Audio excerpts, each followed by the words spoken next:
Hello, beautiful people. Today we are doing, I guess, a part 2 of last week's matchup. That being the Cybermen versus Skynet. Now, before we start off, I know some of you are probably like, scratching your heads like, Zilla, what the hell are you putting the Cybermen up against Skynet for? I mean, like the Cyber Empire, they're a intergalactic spacefaring society. It's kinda unfair, don't you think? Yeah, that would be really unfair. Which is why, for this matchup specifically, I am not actually using the proper Cyber Empire at its height of its power. Instead, I am using a, I guess, sort of customized Cyber Empire. Remember the parallel universe Cybermen, the Cybus boys? Well, in episodes like Age of Steel, or Doomsday, or The Next Doctor, they were restricted solely to Earth. They were an Earthbound faction. They were not yet warring in the stars. They were not fighting Star Wars. So, to make this fair, we will be using the Cybus Industries faction before they became a spacefaring faction. So basically, it's Skynet versus the Cybermen. Just a battle for Earth alone. Only this one planet. That's all we have to talk about as of like the battlefield. So yeah, basically that's about it. But without further ado, let's get on with this, shall we?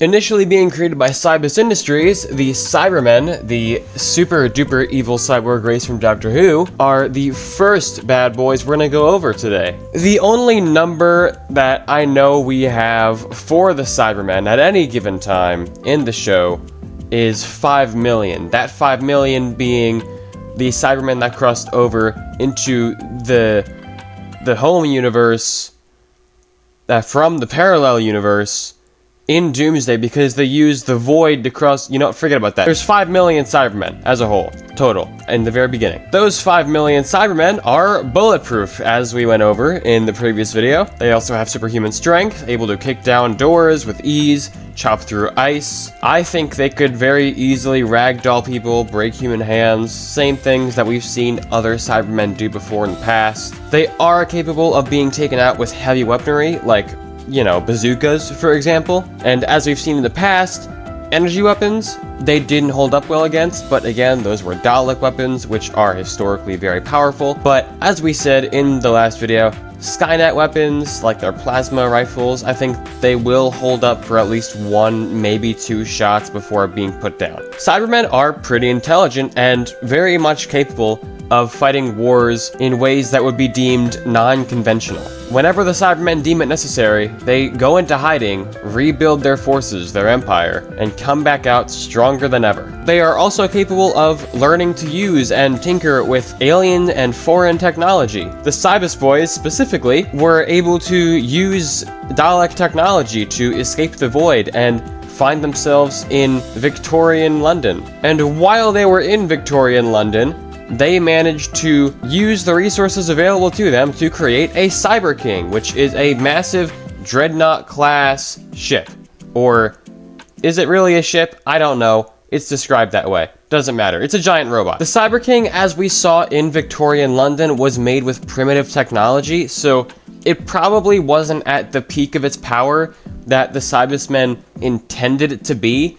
I'm sure that they had plans of a machine like this, but it probably would have been a bit stronger if it was made with more modern technology, but it's kind of hard to say, so I'm just going to say that it's similar to the Victorian version that we see in the show, but slightly stronger, possibly more durable, maybe has some more advanced weaponry, stuff like that. Obviously, if the Cybermen had access to more advanced technology and more powerful weapons, then they would probably outfit any Cyber Kings they construct with those weapons. So I don't think this is a crazy assumption I'm making. I think this is a pretty fair assumption for me to make. The Cybermen, while I have been in direct wars, they have also made use of playing the long game. For example, John Lumick, the creator of the Cybermen in the parallel universe, waited years and years and years after he properly expanded his empire to finally take control of humanity and walk them like cattle into his factories that converted them into Cybermen. Even without John Lumick, the Cybermen themselves were able to infiltrate Torchwood. Twice, as a matter of fact. They not only infiltrated their own universe's Torchwood, but they infiltrated the home universe's Torchwood as well. So they're pretty good at infiltrating Torchwood. Other weapons and I guess vehicles that we've seen the Cybermen use were these big like energy rifles that were initially stolen designs from the Preachers, and this little speeder thing that I don't really know which comic it's from, but it exists and they had it, so I'm gonna give it to them because, I mean, why not? As for ranged weapons, the Cybermen do have weaponry built into them, like their electric touch, which can kill any human being and fry technology in one touch fairly easily. They also have wrist-mounted laser cannons, and yes, they are described as lasers specifically. One feat we have seen of these lasers is blowing up a car, which is pretty impressive, I would say. The Cybermen have factories across 7 continents, which means all of the continents. I have factories waiting on 7 continents. This means that the Cybermen would have an established footing all across the globe, not just in London, not even just in Europe, just all across the globe, they will have an established footing. Now that we've chatted a little bit about what the Cybermen have, which isn't much to be fair, let's talk about Skynet and what they will be given for this matchup.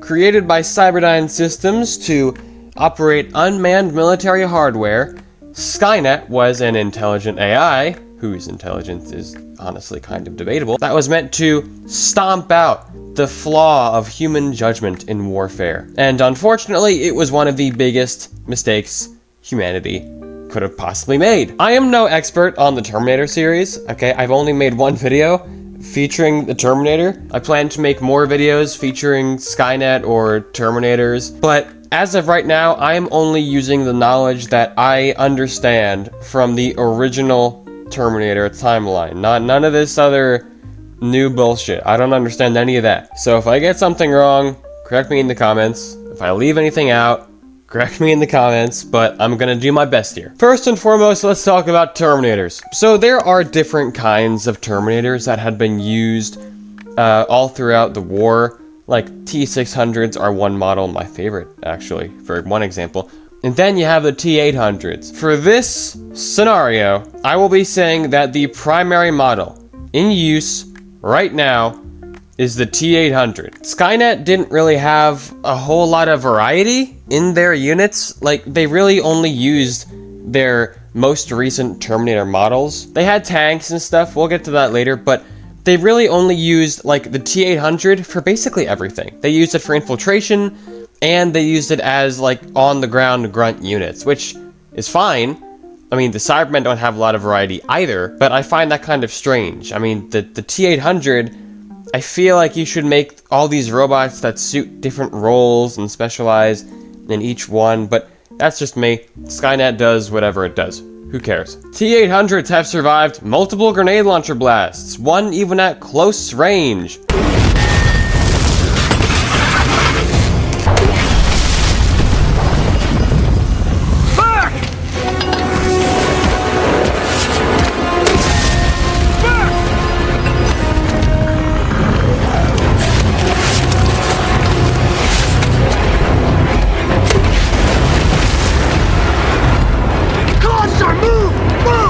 They are strong enough to rip through steel, kick down doors, ragdoll humans like it's basically nothing. They also have very useful HUDs, heads-up displays. Their HUDs can calculate success rates, track and locate enemy targets, find vulnerabilities on opponents. The Terminators overall are pretty intelligent and can react to new variables accordingly. They can adapt and think mid-fights on the fly. Overall, they are very good killing machines. When in on-the-ground combat, they will also be equipped with plasma weapons. I did mention in my last video that I hadn't really seen many good plasma weapon feats from these handheld versions, but I have seen at least one really good feat now, so I'm going to kinda up the strength of these weapons a little bit. Aside from Terminators, Skynet also has giant tanks, or I guess HK tanks of different variants actually. Some were smaller, some were like 10 stories tall,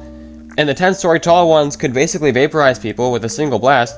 They're pretty damn scary. They also have big walking spider tanks. They also have gunships, and I'm not 100% sure if this exists within the original timeline, but in Salvation, they had some really friggin' awesome motorcycle Terminators, and a big giant Terminator that just like happened to be stealthy for no reason. I'm not sure why. It doesn't make any sense. I don't know why it's... Does it have its legs on silent? I don't know. It can do that though, so that's pretty cool. Skynet's territory seems to mostly be limited to the United States since it is a America-based AI system. Obviously, I'm sure it could expand if it needed to, but I don't think that they have global factories. I don't think that they expand globally like the Cybermen do. But for this matchup, I see no reason why they couldn't do that as the war rages on. As for how many Terminators there are, I don't think we really know. I will just say, there are, at most, 3 billion humans remaining after Judgment Day. Those 3 billion humans, I know that this is because of plot, okay? I understand that. But I find it very hard to believe that those 3 billion humans would have successfully fought and lasted even like a couple years against more than a few million Terminators at most. I see very little reason for the future war in the Terminator franchise to have lasted 30 to 40 years. Skynet had basically every advantage in the book, so the only explanation I could possibly see, aside from Skynet being brain dead, is there not being like, you know, a billion Terminators. I feel like even a single million of these T-800s would have absolutely mollywopped humanity. Even like a million T-600s probably would have mollywopped humanity. I don't know. I don't see it happening. Maybe there are some other variables that I'm not aware of. Like, clue me in on that in the comments, but I just don't understand how this took so long. Because of this, I am going to make the Cybermen and Skynet's numbers relative. So they will both have 5 million to start. But that aside,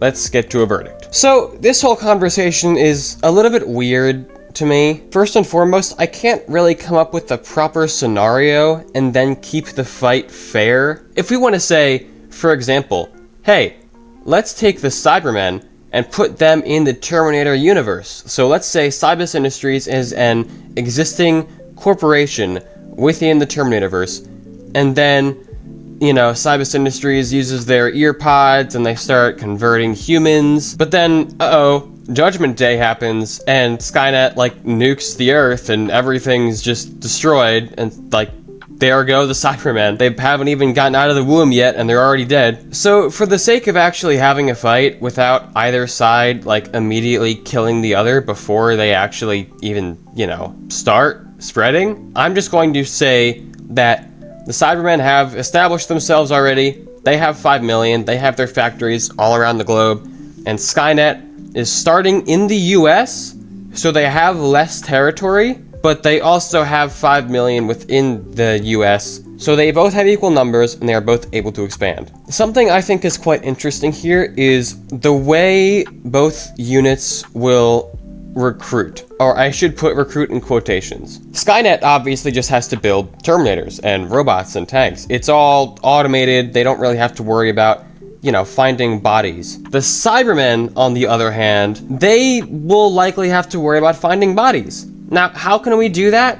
We could say that perhaps there is a human population left over. Maybe it's like X-resistance fighters and the Cybermen have them in camps and they kind of use them in conversion chambers. We could say something like that, but at the same time, we have, like I mentioned in my last video, we have seen Cybermen use just purely robotic Cybermen before. It's dead. I don't think it was ever alive.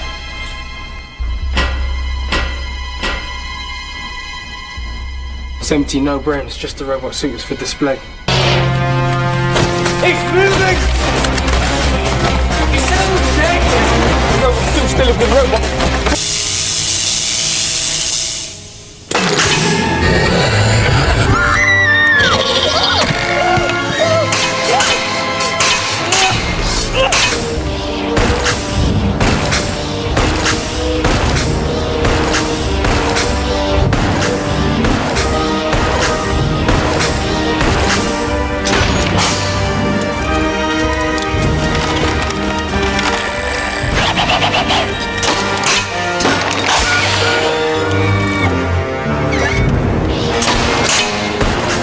If the Cybermen are unable to convert humans in a timely manner, I think they would get desperate enough to just straight up start deploying purely robotic Cybermen. So I do think both sides could be fine when it comes to how they reproduce, but I think the Cybermen would try to stick closer to staying pure cyborg and then only starting to manufacture a purely robotic army if they get desperate enough. Because obviously it's in the Cybermen's nature to just be cyborgs. Like, they don't really want to be robots, they want to convert humanity and quote-unquote save humanity. I think they would only make a robot army for, like, purely military purposes. So this is something that they would only do if they see it being necessary. When it comes to vehicles and support weapons, Skynet would absolutely start out with more vehicles with, I believe, more firepower. This would put the Cybermen at a major disadvantage in the very beginning. I do believe, though,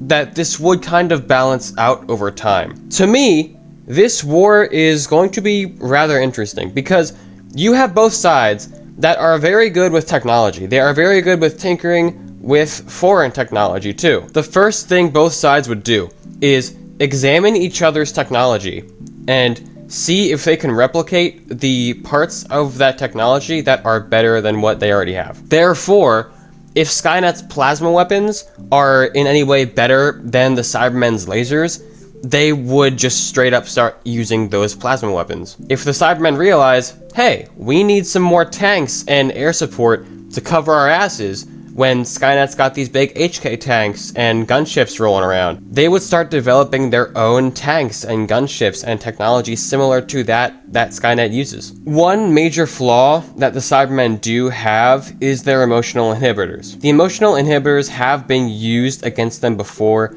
in Age of Steel. As we saw, it was Binary 9, the code to essentially just deactivate the inhibitors, which then drove all the Cybermen insane and killed them because they realized what they were. Like the doctor said, it essentially gave them back their souls. If Skynet could figure out about this weakness and then somehow find the code, it could be an effective weapon, but I just think it's a purely situational thing. The only reason the doctor found out about the emotional inhibitors and their weakness was through tinkering with it. His sonic screwdriver damaged the inhibitor as he was doing the autopsy on the Cyberman. And then, of course, you know, they had to infiltrate Cybus Industries to actually find the code that they were looking for to deactivate all the inhibitors. And in this episode, obviously, that didn't even deactivate all of the emotional inhibitors. There are still other Cybermen across the globe in other factories, and none of those factories were influenced by this inhibitor code activation. So Skynet finding this code would give it a huge advantage, but I think it would be quite hard for them to actually find out about this weakness and then find the code itself too. It isn't impossible, I just think it's kind of iffy and probably wouldn't happen in most cases. But enough yapping about this. I'm going to give my final verdict. I think the overall winner in this scenario is Skynet. The Cybermen just have too many weaknesses that could be exploited fairly easily, and while some, like I said, aren't that easy to exploit, there are still some pretty easy weaknesses to find out about and use against them. For example, like I mentioned, the Cybermen will prioritize converting humans.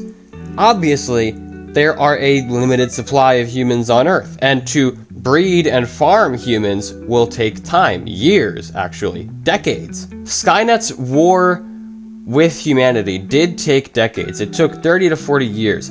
But could the same be said about the Cybermen? Possibly, possibly not. We don't know how long it'll take, but this is still a weakness regardless. I did mention that the Cybermen could build a robot army as well if they get desperate enough, but how long until they get desperate enough? And then, when they do start doing it, would it be too late? And then of course there is the issue of time travel. Obviously the Cybermen in Doctor Who have made use of time travel before, but the Cybermen specifically never really did that. We have, though, obviously seen Skynet using time travel before. Skynet didn't have time travel immediately, but at a certain point they did get advanced enough to build a time machine. If Skynet builds a time machine in this scenario, that is yet again going to give them a huge advantage. Overall, let me put it like this. Skynet could possibly use time travel. Skynet will have an easier time producing more units. Even though the Cybermen could produce more vehicles later on, Skynet will start out with more weapons like tanks and gunships and rifles of all shapes and sizes. And then, of course, like I said, even though I think it's quite unlikely that this could happen, Skynet could take advantage of the emotional inhibitor weakness if they do find it. There are just too many things that could go wrong for the Cybermen that I'm gonna have to say Skynet wins perhaps 8 times out of 10. But what do you think? Do you agree? Disagree? Let me know in the comments below. If you agree with me, you can join my Discord server and tell me how smart and incredible I am and how great this video was. If you disagree with me, you can join my Discord server still and debate with me. I've had debates with people on there.